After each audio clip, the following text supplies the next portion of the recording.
Look at these tree-ass trees. And then in the daylight and shit. What the fuck? The fuck is up with that? This is Before I Die. Today we talk about a classic that I literally only just watched last night and that I really knew nothing about until I watched it last night. And dear God, is it a doozy. So without further ado, let's talk about Dr. Strangelove, or How I Learned to Stop Worrying and Love the Bomb. Written, directed, and produced by Stanley Kubrick in the year 1964. Picture this. It's 1964. The United States is dreading the Cold War and the fear of nuclear annihilation. Alright? Your name is Stanley Kubrick. Okay? You just read a book by Peter George called Red Alert, and you thought, well, this is a pretty solid political thriller which details what would happen if nuclear annihilation suddenly came close to our grasp. And you said, well, what if we take this serious political thriller novel and turn it into a highly farcical comedy? And that is what you get with Dr. Strangelove. There are so many things to talk about with Dr. Strangelove. I think the first thing that I need to talk about is the principal cast, and how 3 of the principal cast is played by one man. And that man is the incomparable Peter Sellers. So he plays 3 main roles. One of which is the titular Dr. Strangelove. The other one is the assistant to the general, who's like a transfer from the British military, Colonel Mandrake. And then you have the president. So as you can imagine, there are a lot of things going on with this man.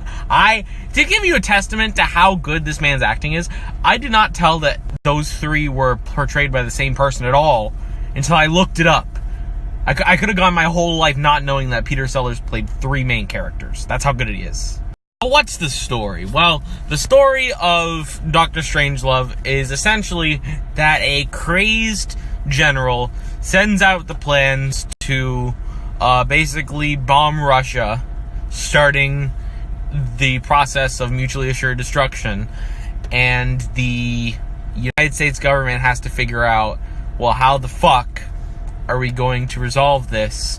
How are we going to fix this? We need to make sure Russia knows that it's not our fault. We also have to make sure that the people in the planes know not to bomb Russia. And you'd think that'd be easy, but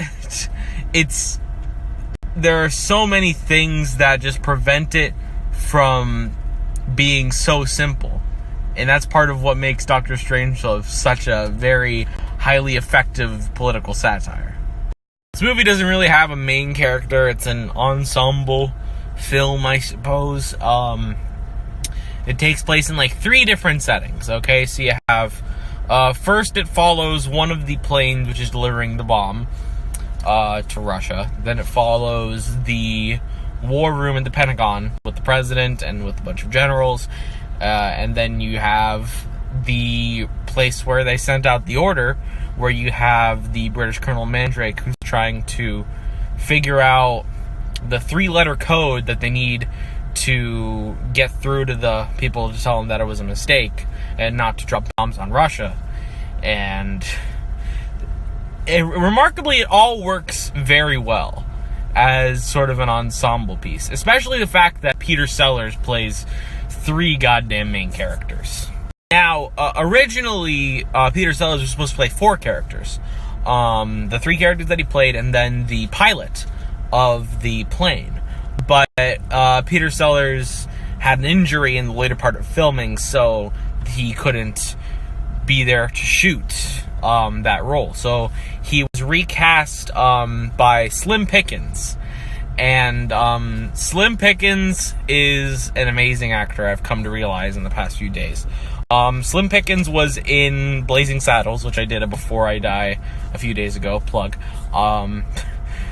And he was just amazing here. And the whole thing culminates in this amazing scene where Slim Pickens is riding the. I won't spoil it for you, but it's an iconic scene, and you have to see it to believe it because it's ridiculous. Satire here is so like hot.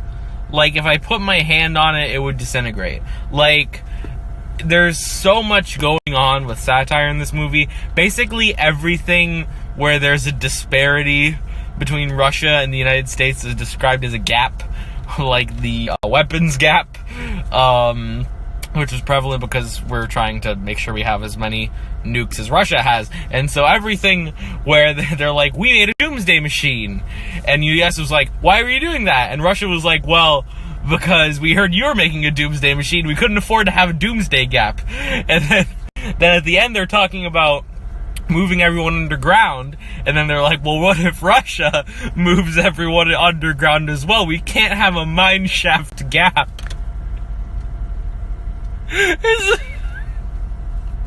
I fucking can't believe it's biting. George C. Scott plays War General Buck Turgidson, and Buck Turgidson is an amazing character, and it's a testament to Stanley Kubrick's directing, because he was not the character. George C. Scott thought he was playing a serious character. And so what happened was Stanley Kubrick wanted him to be a not serious character, but George C. Scott didn't like it. So what Stanley Kubrick did was he said, hey, George C. Scott, why don't you do a practice take, which is super ridiculous, and it'll warm you up for the real take. And he ended up using the practice ridiculous takes in the movie. And here's the best part. George C. Scott didn't want to do the practice takes even, but George C. Scott and Stanley Kubrick played a lot of chess, and so because Stanley Kubrick beat him at chess so many times, George C. Scott ended up doing the things because he respected Stanley Kubrick so much at chess. And the end result is Buck Turgidson is a fumbling fucking idiot, and you have these great scenes where he's fucking just tumbling and stumbling around, fighting the Russian ambassador. It's it's amazing. Dr. Strangelove is very slow to get going, but once it gets going, it's a masterpiece. And I'd highly recommend anyone looking for a classic political thriller, comedy, satire, take a look into Dr. Strangelove. That's going to do it for today's edition of Before I Die. Tune in this weekend when I go see Hereditary and shit my pants in the theater. See you later.